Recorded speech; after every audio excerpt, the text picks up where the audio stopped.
Mengenal dinasti di balik nama besar. Nama Rothschild seringkali terdengar seperti gema dari masa lalu, sebuah bisikan tentang kekayaan tak terhingga dan kekuasaan yang tersembunyi. Namun, siapakah sebenarnya keluarga ini? Jauh dari bayang-bayang mitos, mereka adalah sebuah dinasti perbankan Eropa yang berasal dari Frankfurt, Jerman. Kisah mereka tidak dimulai dari istana megah, melainkan dari sebuah ghetto Yahudi yang sempit pada abad ke-18. Pendirinya, Mayer Amschel Rothschild, adalah seorang pedagang koin dan barang antik yang sederhana. Ia menjalankan bisnisnya dari rumah yang ditandai dengan perisai merah, atau Zum Rothenschild dalam bahasa Jerman, yang kemudian menjadi nama keluarga mereka. Ini adalah awal dari sebuah perjalanan yang akan mengubah wajah keuangan Eropa selamanya. Mayer Amschel Rothschild memiliki visi yang jauh melampaui tokonya yang sederhana. Ia menyadari potensi besar dalam dunia keuangan yang saat itu sedang berkembang pesat di Eropa. Dengan kecerdasan dan ketekunan, ia tidak hanya membangun bisnisnya sendiri, tetapi juga mendidik kelima putranya untuk menjadi pilar-pilar sebuah imperium keuangan masa depan. Ia menanamkan prinsip-prinsip kerja keras, kerahasiaan, dan yang terpenting, kesatuan keluarga. Visi utamanya adalah menciptakan jaringan bisnis yang melintasi batas-batas negara, sebuah ide yang saat itu benar-benar revolusioner. Ia percaya bahwa dengan menempatkan putra-putranya di pusat-pusat keuangan utama Eropa, mereka bisa bekerja sama untuk mencapai tujuan yang lebih besar. Maka, kelima putra Mayer Amschel dikirim ke 5 kota strategis di Eropa. Amschel Mayer tetap di Frankfurt untuk mengelola bisnis pusat. Salomon Mayer pergi ke Wiener, Nathan Mayer ke London, Kalman Mayer ke Napoli, dan Jacob Mayer ke Paris. Jaringan inilah yang menjadi fondasi kekuatan mereka. Setiap cabang beroperasi secara independen, namun tetap terhubung erat, berbagi informasi dan sumber daya dengan kecepatan yang belum pernah ada sebelumnya. Sistem komunikasi internal mereka, yang menggunakan kurir pribadi, memungkinkan mereka mendapatkan informasi pasar lebih cepat daripada para pesaing, bahkan pemerintah sekalipun. Langkah strategis ini mengubah mereka dari pedagang lokal menjadi bankir internasional. Dari sinilah legenda Rothschild mulai terbentuk. Mereka bukan bangsawan sejak lahir, melainkan keluarga yang membangun reputasi dan kekayaan mereka dari bawah. Kisah awal mereka adalah cerminan dari perubahan sosial dan ekonomi di Eropa pada masa itu. Mereka adalah simbol mobilitas sosial, sebuah keluarga dari minoritas yang terpinggirkan, yang berhasil menembus batasan-batasan kaku masyarakat feodal Eropa. Melalui inovasi, kerjasama keluarga yang erat, dan pemahaman mendalam tentang dunia keuangan, keluarga Rothschild meletakkan dasar bagi dinasti yang pengaruhnya akan terus diperbincangkan, dan seringkali disalahpahami selama berabad-abad kemudian, hingga hari ini, 1 Juli 2025. Sumber kekayaan keluarga Rothschild tidak datang dari satu sumber tunggal, melainkan dari serangkaian inovasi dan strategi bisnis yang cerdas di sektor perbankan. Mereka adalah pionir dalam banyak aspek keuangan modern yang kita kenal hari ini. Aktivitas utama mereka berpusat pada perbankan swasta, manajemen aset, dan yang paling krusial, pembiayaan untuk pemerintah di seluruh Eropa. Mayer Amschel dan putra-putranya memahami bahwa meminjamkan uang kepada raja dan negara adalah bisnis yang jauh lebih menguntungkan dan berpengaruh daripada melayani individu semata. Mereka mengembangkan sistem obligasi pemerintah, memungkinkan negara untuk membiayai proyek-proyek besar dan peperangan dengan meminjam dana dari investor publik melalui perantaraan bank mereka. Kunci keberhasilan mereka terletak pada jaringan internasional yang solid. Dengan cabang-cabang di Frankfurt, London, Paris, Wiener, dan Napoli, keluarga Rothschild mampu memindahkan uang, informasi, dan aset melintasi perbatasan dengan efisiensi yang luar biasa. Jaringan ini memberi mereka keuntungan kompetitif yang signifikan.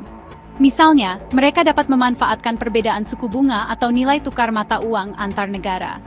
Jika sebuah pemerintah membutuhkan dana besar, Rothschild dapat mengumpulkan modal dari berbagai pasar di Eropa, sebuah kemampuan yang tidak dimiliki oleh bank tunggal pada masa itu. Jaringan ini juga berfungsi sebagai sistem intelijen swasta yang canggih, memberi mereka wawasan tentang peristiwa politik dan ekonomi sebelum menjadi pengetahuan umum. Selain pembiayaan pemerintah, keluarga Rothschild juga sangat aktif dalam investasi di sektor industri yang sedang berkembang pesat selama revolusi industri. Mereka berinvestasi besar-besaran di proyek-proyek infrastruktur, seperti pembangunan rel kereta api di seluruh Eropa, yang merupakan urat nadi baru bagi perdagangan dan industri. Mereka juga berinvestasi di sektor pertambangan, metalurgi, dan komoditas lainnya. Diversifikasi portofolio ini tidak hanya meningkatkan kekayaan mereka, tetapi juga memperkuat pengaruh mereka dalam ekonomi real. Dengan mendanai rel kereta api, mereka tidak hanya mendapatkan keuntungan finansial, tetapi juga ikut menentukan arah perkembangan ekonomi di berbagai negara. Prinsip kerahasiaan dan kepercayaan adalah pilar lain dari kerajaan bisnis mereka. Sebagai bank swasta, operasi mereka tidak transparan bagi publik, yang memungkinkan mereka bergerak dengan fleksibel dan melindungi strategi bisnis mereka. Klien mereka, mulai dari bangsawan hingga industrialis, mempercayai Rothschild untuk mengelola kekayaan mereka dengan bijaksana dan hati-hati. Kepercayaan ini dibangun di atas reputasi integritas dan kemampuan untuk memberikan hasil. Kombinasi antara inovasi dalam produk keuangan, jaringan internasional yang tak tertandingi, diversifikasi investasi yang cerdas, dan budaya kerahasiaan inilah yang menjadi resep utama dalam membangun imperium keuangan Rothschild yang legendaris. Pada abad ke-19, nama Rothschild menjadi sinonim dengan kekuasaan finansial yang mampu membentuk nasib negara-negara Eropa. Pengaruh mereka begitu besar sehingga mereka sering disebut sebagai kekuatan keenam di Eropa, setelah 5 kekuatan besar saat itu: Inggris, Prancis, Rusia, Austria, dan Prusia. Kekayaan mereka yang luar biasa memberi mereka akses ke lingkaran kekuasaan tertinggi, dari ruang rapat kabinet hingga istana kerajaan.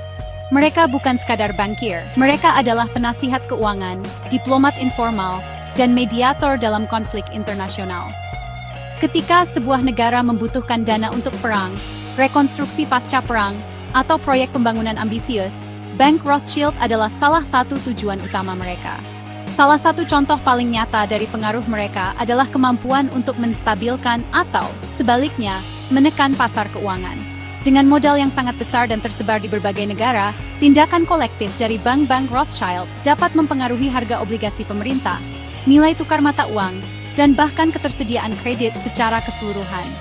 Pemerintah Eropa sadar akan kekuatan ini. Mereka tahu bahwa menjaga hubungan baik dengan keluarga Rothschild sangat penting untuk stabilitas ekonomi negara mereka.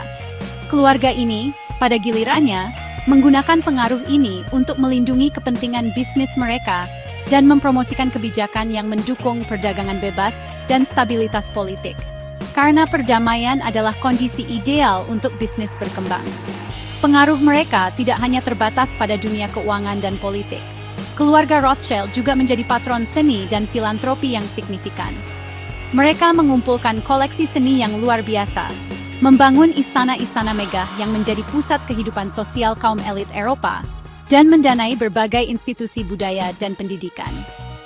Filantropi mereka juga menyentuh bidang sosial, seperti pembangunan rumah sakit dan perumahan bagi masyarakat kurang mampu, terutama di komunitas Yahudi. Melalui kegiatan ini, mereka tidak hanya menunjukkan kekayaan mereka, tetapi juga berusaha untuk membentuk citra publik yang positif dan memberikan kontribusi kembali kepada masyarakat, memperkuat posisi sosial mereka di tengah masyarakat Eropa. Namun, pengaruh yang begitu besar juga menimbulkan kecemburuan dan kecurigaan. Kemampuan mereka untuk beroperasi di luar batas-batas nasional dan loyalitas mereka yang utama kepada keluarga seringkali dipandang dengan skeptis oleh kaum nasionalis. Kekayaan mereka yang seolah tak terbatas menjadi subjek gosip dan spekulasi liar. Abad ke-19 adalah puncak dari kekuatan nyata keluarga Rothschild. Sebuah era di mana keputusan yang dibuat di kantor-kantor bank mereka di London atau Paris dapat memiliki dampak langsung terhadap kehidupan jutaan orang di seluruh benua.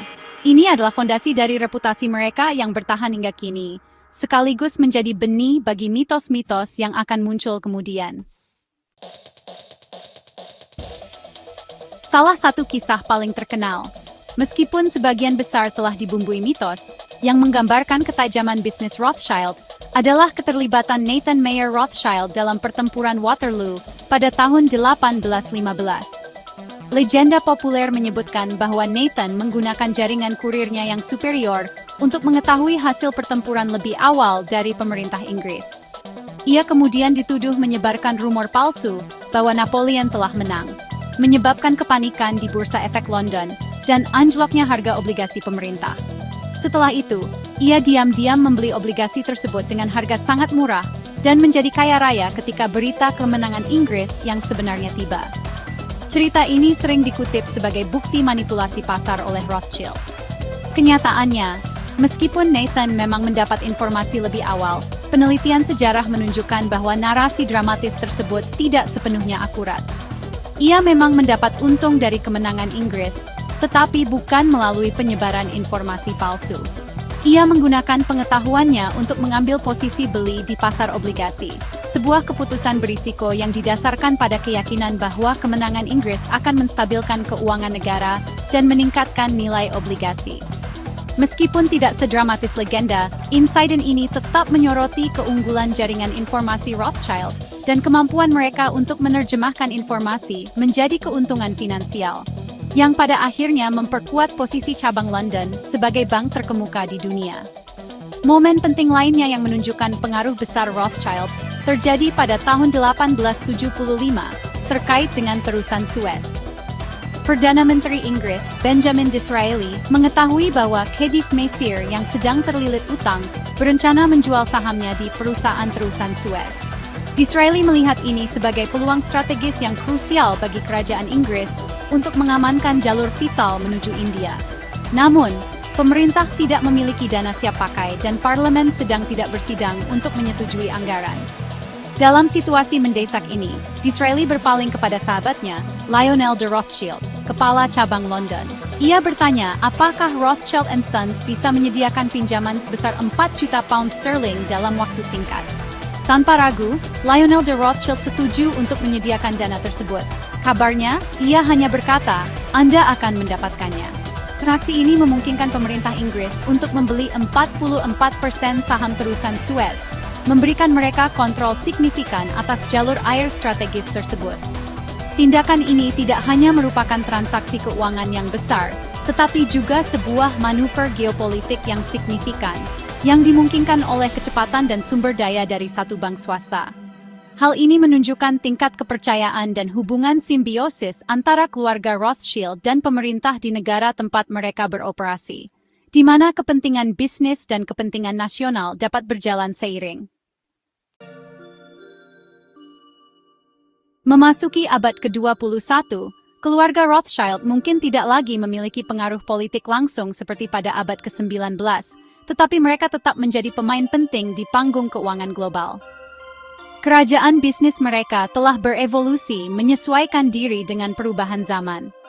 Saat ini, bisnis utama mereka terbagi menjadi dua entitas utama yang independen, Rothschild & Co. yang berbasis di Paris dan London, serta Edmund de Rothschild Group yang berbasis di Jenewa.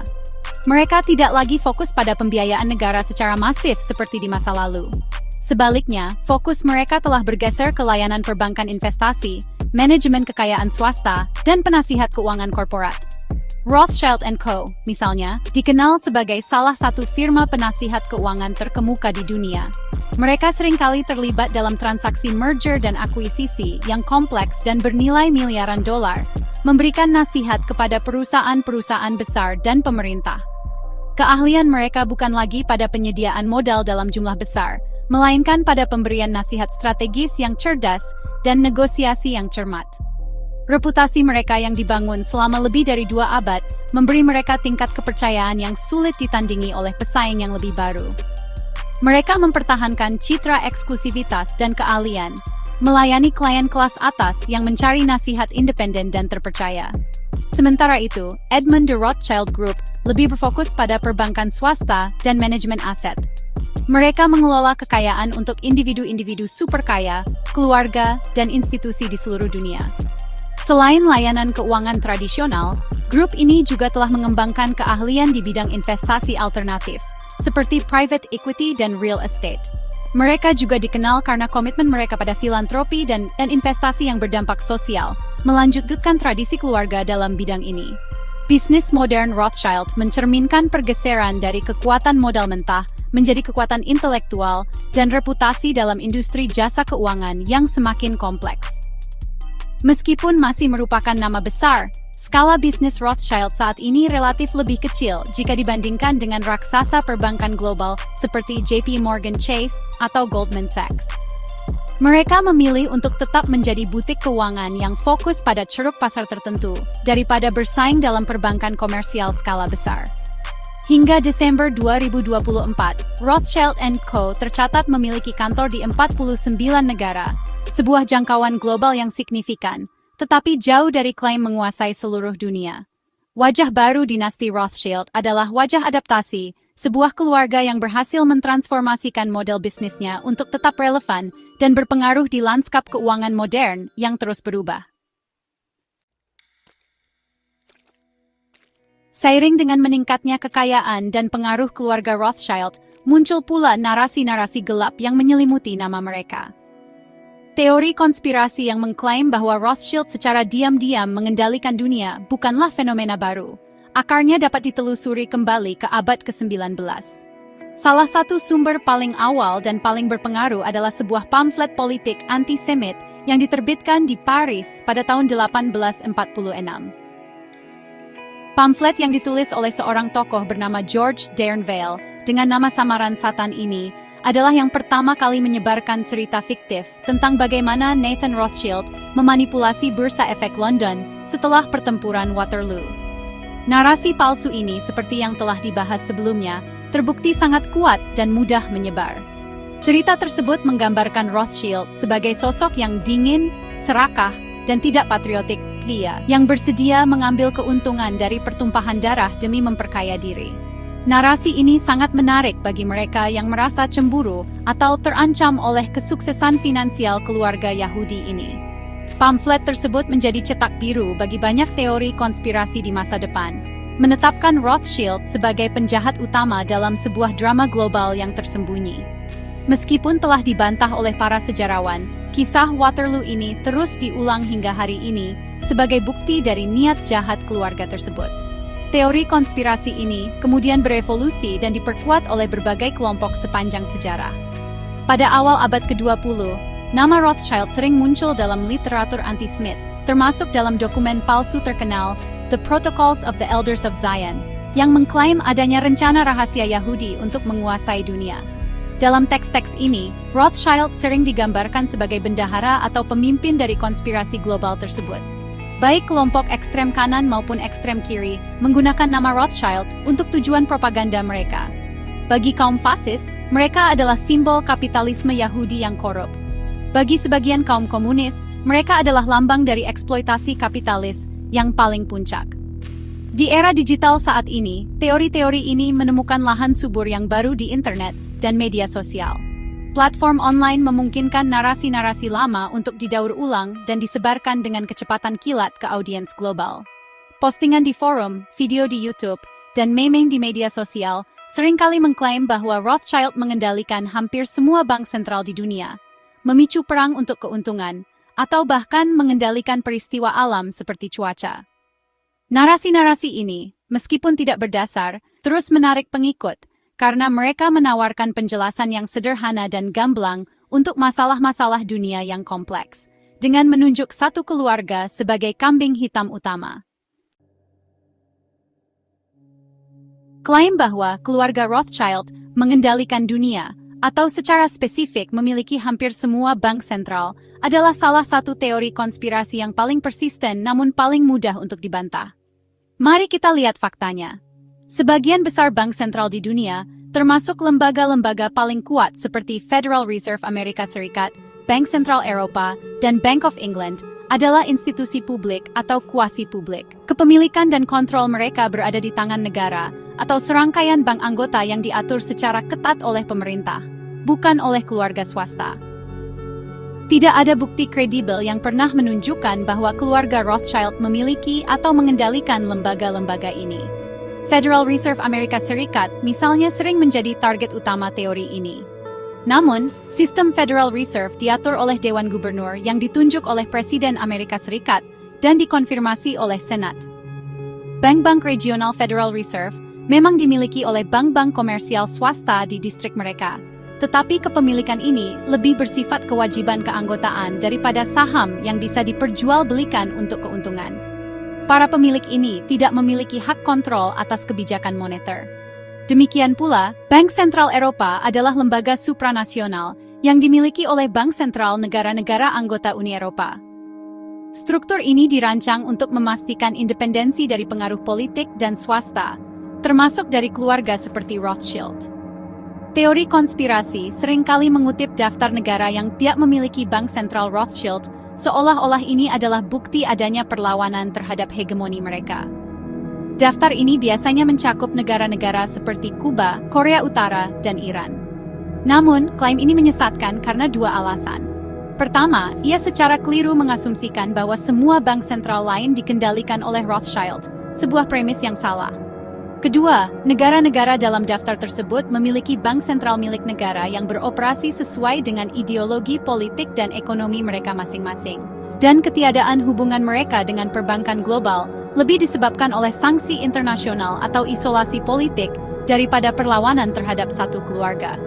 Fakta bisnis Rothschild saat ini juga membantah klaim kontrol global. Seperti yang telah dijelaskan, bisnis mereka kini terfokus pada layanan penasihat keuangan dan manajemen kekayaan. Meskipun mereka adalah perusahaan yang sukses dan dihormati, skala operasi mereka jauh lebih kecil dibandingkan dengan raksasa perbankan global. Mereka tidak memiliki sumber daya atau infrastruktur untuk mengendalikan sistem keuangan dunia. Klaim kontrol dunia mengabaikan kompleksitas sistem keuangan global yang melibatkan ribuan bank, lembaga pemerintah, dan regulator yang saling berinteraksi. Mitos ini bertahan bukan karena didukung oleh fakta, tetapi karena ia menyentuh ketakutan dan prasangka yang mendalam. Sangat penting untuk memahami bahwa teori konspirasi tentang keluarga Rothschild tidak dapat dipisahkan dari sejarah panjang antisemitisme. Sejak awal, serangan terhadap keluarga ini seringkali dibingkai dengan menggunakan stereotip anti-Yahudi yang sudah ada selama berabad-abad. Keluarga Rothschild, sebagai keluarga Yahudi yang paling terkenal dan sukses di Eropa, menjadi target yang mudah dan simbolis bagi para penganut antisemitisme. Mereka digunakan sebagai bukti dari kiasan-kiasan lama yang menuduh orang Yahudi memiliki kekuasaan rahasia, tidak loyal kepada negara, dan serakah secara finansial. Ini adalah narasi yang berbahaya dan berulang. Karakteristik teori konspirasi Rothschild sejalan dengan tema-tema klasik antisemit. Tuduhan bahwa mereka mengendalikan bank, media, dan pemerintah secara rahasia adalah gema langsung dari The Protocols of the Elders of Zion. Penggambaran mereka sebagai manipulator yang haus keuntungan dan memicu perang mencerminkan karikatur Yahudi sebagai penghasut yang tidak peduli pada penderitaan manusia. Bahkan fokus pada nama Rothschild itu sendiri seringkali digunakan sebagai kode atau kata ganti untuk orang Yahudi secara umum, memungkinkan penyebaran sentimen antisemit tanpa secara eksplisit menyebut kata tersebut. Mike Rothschild, yang bukan anggota keluarga, sering menegaskan bahwa hampir semua teori konspirasi tentang keluarga ini pada intinya adalah teori konspirasi antisemit. Contoh-contoh modern menunjukkan bagaimana kaitan ini terus berlanjut. Pada tahun 2018, seorang anggota dewan di Washington DC secara terbuka menuduh bahwa keluarga Rothschild mengendalikan iklim untuk keuntungan finansial. Klaim yang tidak masuk akal ini dengan cepat dikutuk sebagai pernyataan antisemit karena ia memainkan narasi lama tentang kelompok Yahudi rahasia yang mengendalikan kekuatan alam atau dunia dari balik layar. Insiden seperti ini, yang terus muncul di ranah publik dan online hingga tahun 2025, menunjukkan betapa dalamnya akar prasangka ini, dan betapa mudahnya nama Rothschild digunakan untuk menyalurkan kebencian anti-Yahudi. Oleh karena itu, ketika menganalisis atau berhadapan dengan teori konspirasi Rothschild, kita harus waspada terhadap bias yang mendasarinya. Membongkar mitos ini bukan hanya soal membela satu keluarga kaya, ini adalah soal melawan bentuk prasangka yang telah menyebabkan penderitaan tak terhingga sepanjang sejarah.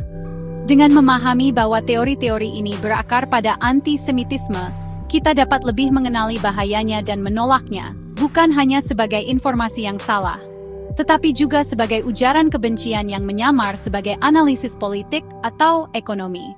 Mengabaikan konteks ini berarti gagal memahami kekuatan sebenarnya yang mendorong penyebaran mitos tersebut. Kisah keluarga Rothschild adalah sebuah narasi yang kompleks, penuh dengan pencapaian luar biasa, sekaligus dibayangi oleh mitos yang kelam. Di satu sisi, kita memiliki fakta sejarah sebuah dinasti perbankan yang berasal dari latar belakang sederhana, dan melalui inovasi, kecerdasan, dan kerjasama keluarga yang erat, naik menjadi kekuatan finansial paling dominan di Eropa abad ke-19. Mereka adalah pionir perbankan internasional, pendana raja dan negara, serta investor kunci dalam revolusi industri. Pengaruh historis mereka dalam membentuk ekonomi dan politik Eropa tidak dapat disangkal. Mereka adalah pemain kunci dalam sejarah keuangan dunia. Di sisi lain, kita dihadapkan pada fiksi narasi konspiratif yang menggambarkan mereka sebagai dalang rahasia yang mengendalikan setiap aspek kehidupan global dari bank sentral hingga peperangan. Teori-teori ini, seperti yang telah kita lihat, tidak didukung oleh bukti yang kredibel. Sebaliknya, mereka berakar pada pamflet anti-Semit abad ke-19 dan terus menyebar hingga hari ini, didorong oleh ketidaktahuan, kecurigaan terhadap kekuasaan, dan yang paling berbahaya, prasangka anti-Yahudi. Klaim bahwa mereka memiliki Federal Reserve atau mengendalikan dunia adalah penyederhanaan yang salah kaprah atas sistem global yang jauh lebih kompleks. Peran keluarga Rothschild di dunia saat ini jauh berbeda dari puncak kekuasaan mereka. Mereka telah bertransformasi menjadi firma penasihat keuangan dan manajemen aset yang dihormati, beroperasi dalam skala yang jauh lebih kecil dibandingkan raksasa perbankan global. Pengaruh mereka kini terletak pada keahlian dan reputasi, bukan pada kemampuan untuk mendikte kebijakan negara. Mereka adalah bagian dari lanskap keuangan global, tetapi bukan penguasanya. Warisan mereka juga mencakup filantropi yang signifikan dalam seni, sains, dan kesejahteraan sosial, sebuah aspek yang seringkali diabaikan oleh para penganut teori konspirasi. Pada akhirnya, tugas kita adalah memisahkan fakta yang terdokumentasi dari fiksi yang sensasional. Keluarga Rothschild adalah studi kasus yang menarik tentang kekayaan, kekuasaan, dan bagaimana persepsi publik dapat dibentuk dan dimanipulasi. Memahami kisah mereka yang sebenarnya, baik keberhasilan maupun kontroversinya, memberi kita wawasan berharga tentang sejarah keuangan. Namun, yang lebih penting lagi, membongkar mitos yang mengelilingi mereka adalah latihan penting dalam berpikir kritis dan menolak narasi kebencian yang menyederhanakan masalah kompleks dengan menunjuk satu kambing hitam. Warisan Rothschild yang sesungguhnya adalah pengingat bahwa kebenaran seringkali lebih rumit dan tidak sedramatis fiksi.